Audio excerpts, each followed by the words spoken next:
Hey everyone, welcome back. This is Molly Mandelberg, and you are listening to Tactical Magic Podcast.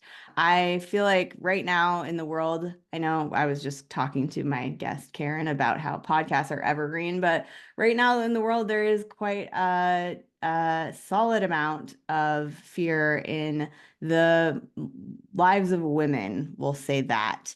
And so I'm really grateful to be having this conversation right now with someone who has been beating the drum of the women's spirituality movement and the empowerment of women for many years. So I'm excited for an empowerment episode, a goddess wisdom episode, and I don't know what we're going to talk about yet, but I think it's going to be moving and powerful. So I'm really glad that you're here. Hang tight, we'll be back in just a sec. It's not just about mastering technology. It's not just about brand or messaging. It's not just about making more money. It's about showing up in a big way so your people can find you. This is about bringing your most wild and authentic self into the hustle and grind. Welcome to Tactical Magic, a business strategies podcast for the warrior goddess entrepreneur. Awesome. So Karen Tate is a thought leader, 7 times published author, longtime podcaster of the long-running podcast Voices of the Sacred Feminine. She's also a ritualist and a speaker at prestigious venues such as the Parliament of World Religions, American Academy of Religions, and Joseph Campbell Roundtables. She's been named one of the 13th most influential women in goddess spirituality and a women's wisdom keeper of the women's spirituality movement. Karen, thank you so much for being on the show today. Oh, thank you, Molly. I'm looking forward to having our chat. Yeah, I met Karen at a local Southern Oregon healers fair, and you were actually one of the first people that I spoke to that day, and I just felt called straight through the whole room back to your table, and I felt like there was some synchronicity here. And yeah, after seeing all of your books and what you're up to, I just felt really, resonant and guided to connect with you. So I'm really glad that we've made it to this moment where we're having this conversation. You work with a lot of powerful energies. I wonder if you might just share a little bit about how you found your way to the work that you're doing now. Well, honestly, it's kind of surprising because I spent the first 30 years of my life in the Bible Belt. Mm. Grew up in New Orleans, Louisiana, and while New Orleans isn't real conservative with Mardi Gras, and we lived in the French Quarter, which was an area that, was famous for being safe for gay people and trans people. And in spite of being in that region, I feel like I didn't take on all of the conservatism that a lot of people do. Religion down there didn't sink its hooks into me, so to speak. And when I was about 30, my husband and I moved to California, and that's when I discovered goddess spirituality, to tell you the truth. It wasn't something you heard about, in the Bible Belt, at least not back then. And it was a slippery slope once I found it because it really appealed to me from a lot of different standpoints. From the idea of sacred places, because I really was interested in travel, from the standpoint of, history and, ancient cultures. And then what really surprised me was it really took me in the direction of personal transformation and social justice. Beautiful. How would you sort of quantify goddess spirituality for anyone listening who's not sure what that is? Well, first of all, it is for women and men, although, like in any spirituality, you have your fundamentalists. Some of the fundamentalists might not think it's so much for men, but I think that's a mistake because the values of goddess spirituality, I believe, can help us save the world and make it a better place for the most of us instead of just the 1% up at the top, so to speak. Mhm. And, I also look at goddess and her many faces across continents and cultures. I look at her as the poster girl for diversity. We certainly, I believe, need to embrace diversity more than we do. There's too much fear out there of the other. And it is also about uplifting women because, sociologists will tell you that cultures that have a feminine face of God are usually cultures where women enjoy a higher standard of living, where there's more female leadership. So, on the heels of goddess spirituality comes many different layers. It's not just about, oh, that ancient Aphrodite, she was the goddess of love. No, it's so much more than that. And if you really care about the environment, I believe, goddess is kind of the perfect archetype because, she's been associated with nature for so long. Mhm.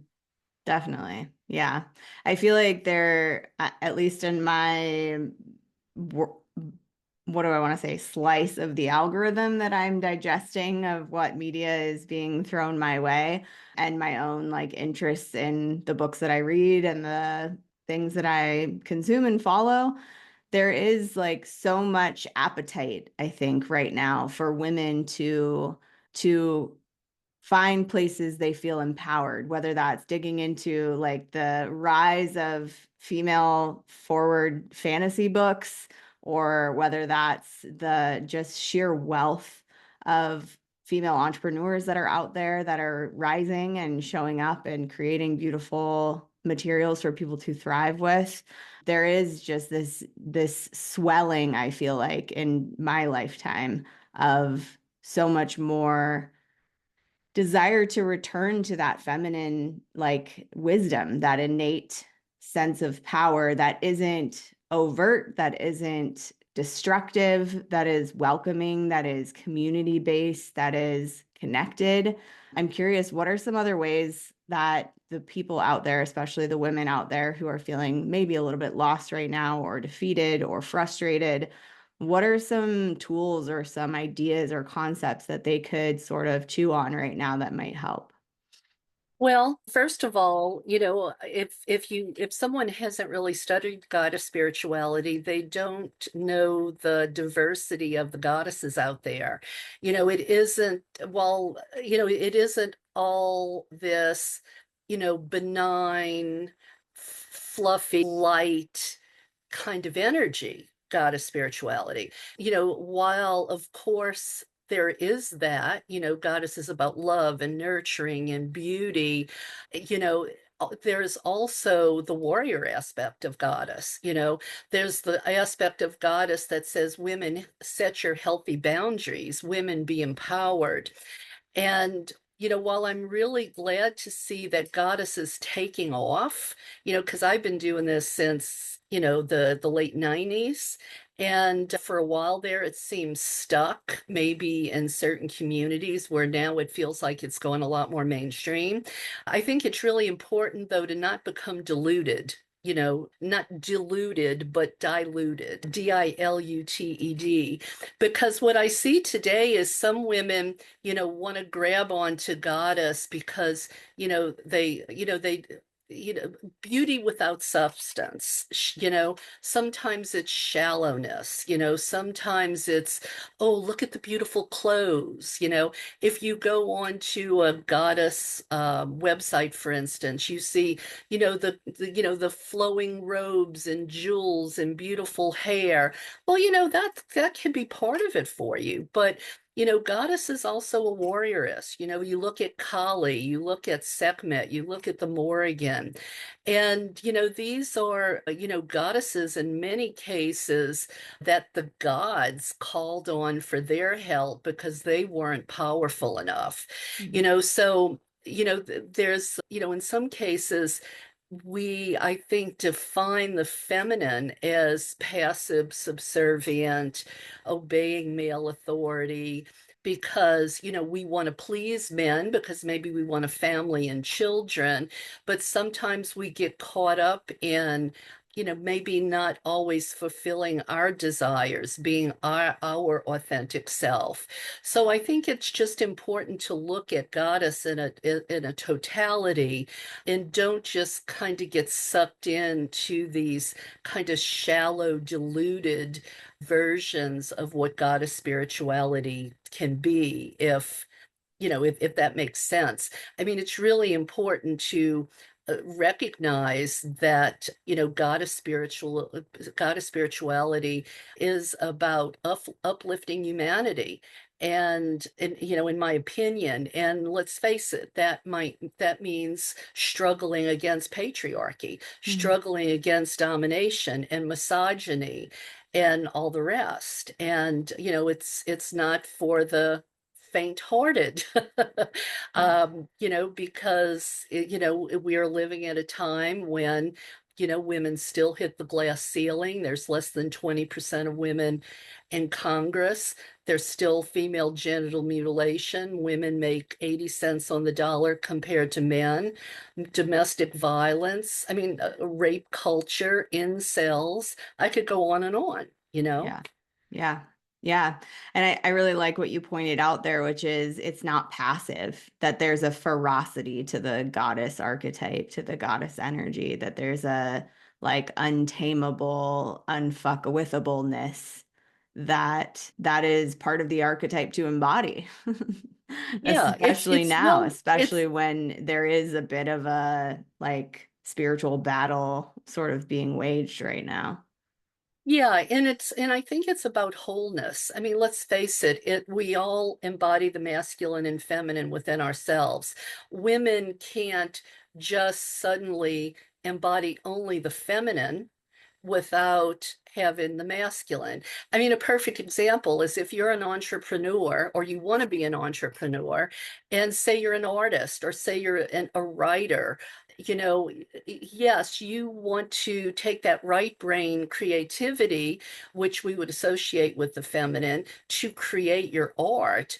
But you also need that linear left brain, we would associate with the masculine.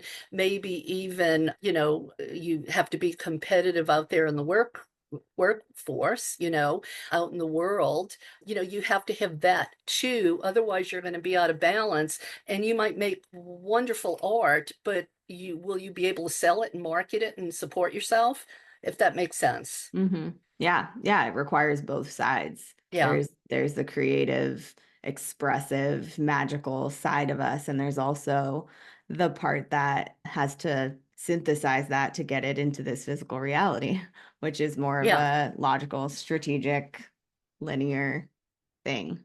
Definitely. Yeah, and I think one of the big things that women have been conditioned for so long to think they're no more than, an incubator for the male seed, that by virtue of their body, that they create life, that is their role.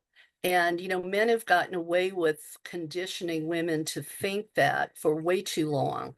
I mean, look at the women who don't believe, a woman can be president, for instance. So, there's a lot of re-education that needs to happen. Yeah, absolutely. I think you're doing a really beautiful job of educating people too with Thank all you. the books and yeah, creations that you're putting out into the world. One of the things that you wrote a book about is normalizing abuse, which in it of itself is a phrase that kind of makes you go, what? We don't want to normalize that. But I think it's more of about acknowledging the abuse that's already here and taking accountability or addressing it head on. Could you describe a little bit more about that as a concept? Yeah, well, that's the last book I wrote, and I wrote it when I was in recovery from trauma myself. It was kind of a catharsis, if you will. And I realized that even though I had considered myself a social justice activist, that even I was wearing blinders to the abuse and exploitation out there. And as I soliciting people's stories that are in the book, and also going out there talking about it, even when I was polling the title, I really realized how prevalent it is that bad things that go on in the world, we don't label them abuse. We don't label them exploitation. Because I think if we did, we might feel like we had to do something about it, or perhaps there might be shame attached. So we say, oh, well, that's just the way it is. Can you see the difference? Mhm. And I think women, for instance, I would run into women who would talk about their marriages. And they couldn't see how they were being abused by their husbands.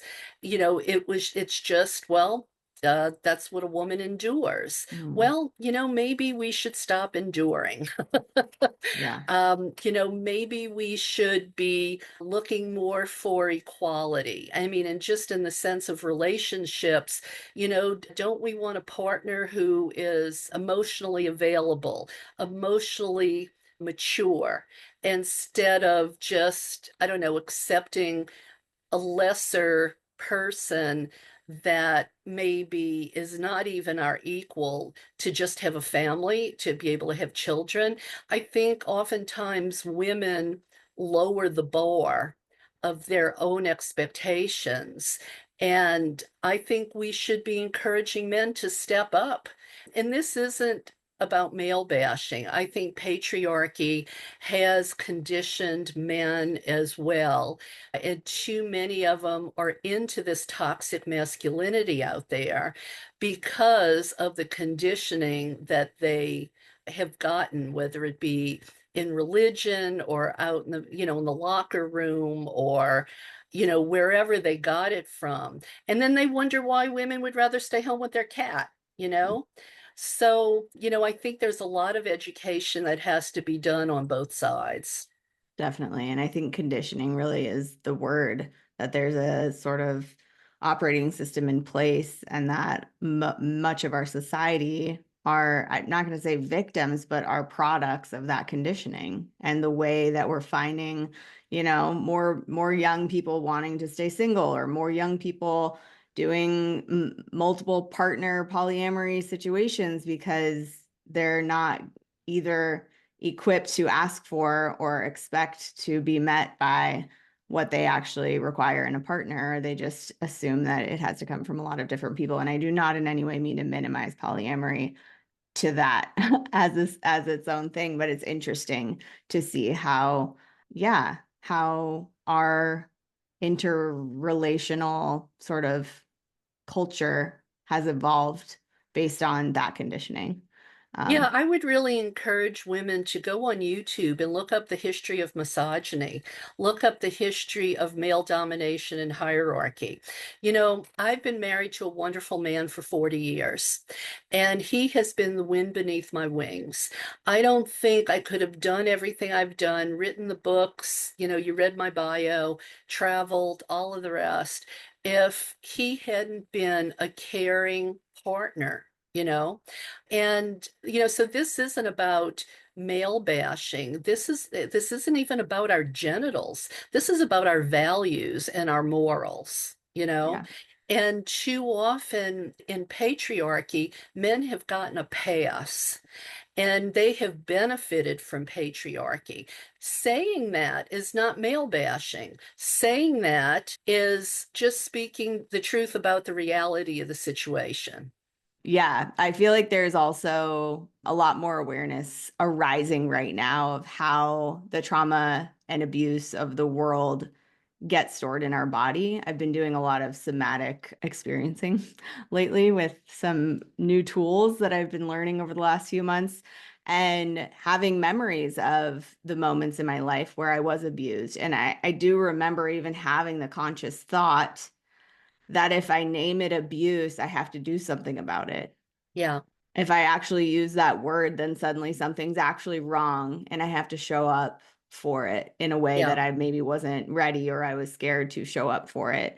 yeah. And I really want to just highlight the power of that moment where we do consider naming it what it is, and that it's okay to deal with what is actually happening instead of pretending that it's not. Yeah, and you do it on your own timetable. You start to develop exit strategies, but it's really important to be aware of it. I mean, I started to realize, what was happening to me on the job, that what I was tolerating. We go out into the workforce so unprepared, and the things that we will do to keep the roof over our head. Well, when I wrote the book, I decided to look at stuff that we were normalizing in all different phases of our life: academia, religion, family and friends, society and culture, the political parties, the media, the government, the military, all of these different parts of our life that there's misogyny or abuse or exploitation, and we're not, no one's really doing anything about it. They're tolerating it. And we at least, I think, need to know it, to be able to call it what it is, even if we don't have the tools to change it right now. But it should, I would think, affect how we vote, as one way to think about it. It should maybe change who we donate to or where we volunteer, or I don't know, where we give our energy, so to Mhm. speak. Yeah. And I think sometimes there's a real cognitive disconnect between the things we say we value and then the choices we make in life. And I think that's what happens with trauma, because if we don't look at it, if we don't really see maybe who the culprit is or who's behind perpetuating the abuse and the trauma, then maybe, we don't act in our best interest. We don't make the wisest choices for ourselves. Yeah. And that feeds off into everything else in your life. Everything you desire to create is sort of tainted by that not addressing, that not Yeah, acknowledging, that not, resolving or moving through. yeah. Yeah. So on a uplifting note, what's the vision? What's the desire? What's the belief in what can change? What is possible? How do we move through this? Well, I would like to just see a raised awareness out there. I'm really frustrated because people are spiritually bypassing. They don't realize, I think, that maybe you can resist these forces and still vibrate at a higher level and frequency. They think that they have to throw love and compassion at everything, when really that's just, a cowardly tactic to avoid. I see that just so often. Going back to just being willing to look at, abuse and stop enduring it. Start to plan an exit strategy. If you're looking for a job, yeah, of course, in this day and age, we have to really care about our pay and our benefits. But if all things are equal, choose the company that's not hurting the environment, or maybe is trying to do good things out there in the world. Yeah. Volunteer to help other people. Let's not be so self-centered, and this I got mine, so I don't care about you getting yours. We really need to create win-win situations. That old lobster pot analogy. If we're all boiling in the lobster pot and one of us manages to start to crawl out, instead of crawling out and running away and go, yay, yay, I made it, I'm successful, turn around and grab somebody else out of the lobster pot. I Yeah. mean, I hope I'm getting the point across. The values of the sacred feminine are, equality, justice, beauty, nurturing, intuition, diversity, tolerance. You know, employ these in our lives. Try to be generous, try to share, try to help others as best you can. And that raises your vibration, it raises your frequency, and you're also employing values of the sacred feminine and helping the world be a better place. Let's get rid of the fear and the hate, because the fear and the hate is, driving us all into the ground. Yeah. Beautiful. And what I'm hearing through that also is we don't just vote on a ballot. We vote with every moment of our day, where we spend our time, how we contribute to our people, how we contribute to our communities, what we show up for, and even where we choose to work and spend the majority of our daily lives. That is part of us changing this world by actually supporting companies, supporting businesses, supporting Well, movements, and organizations, ideas that are going to progress us towards the world we actually want. And we get to make that choice every day. Well, and also, there's apps like there out there like Goods Unite Us. If you want to use your money toward the causes you support rather the causes you think are making the world worse, go on Goods Unite Us and decide when you're going down the grocery aisle, which products you're going to buy. Educate yourself. Don't be sucked into the lies of, legacy media. Look for really unbiased sources. Get off Twitter, go to Blue Sky. There's all different sorts of things we can start to do. We're not helpless. I like that, going back to Star Trek, in the Borg, resistance isn't futile. The Borg just wants us to think it is, Mm. and as they try to assimilate us into fascism or authoritarianism, to throw away democracy, that only benefits the people at the top. We're just going to be, smashed even worse down at the bottom if that actually happens. So we need to wake up and know, who's best for our economic interests, who's best for our freedom, who's not going to take our rights away as women. Yeah. And that we have a say in that, and how we show up and where we spend our money and what we focus on Yeah, contributing to with our yeah. energy and attention to. Yeah. Awesome. So, Karen, I bet there's people out there right now who want to read your books. What are the best places for people to find you and follow you and learn more? Well, probably the best place is my website, KarenTate.net. And from there, you can find out about my books, my podcasts, interviews I've done about stuff like this. That's probably the best resource. I do have Voices of the Sacred Feminine podcast that's been going on since 2009. And, that's on Spotify, Apple, all the, regular platforms. And there's lots of really great information there for mothers, way showers, women and men, talking about how we can manifest a new world, how we can manifest a new normal. Because I think anyone would probably agree that what's going on right now is not working for most of us. Yeah. Awesome. Any last words of wisdom you want to leave people with before we sign off? I would say educate yourself. Education is everything, because I think we're in the place we find ourselves today because people have been duped and lied to, and they don't know what they don't know. Awesome. Thank you so much, Karen, for being on the show. Thank you, Molly. Yeah, and thank you everyone out there for listening. Go to KarenTate.net and definitely check out her books. And if you have the chance or space for Karen to speak, I believe she's available for speaking engagements and stuff like that as well. So get her contact info from her website. And whatever happens, keep asking big questions and taking bold action, because you are here for a reason. We'll see you next week.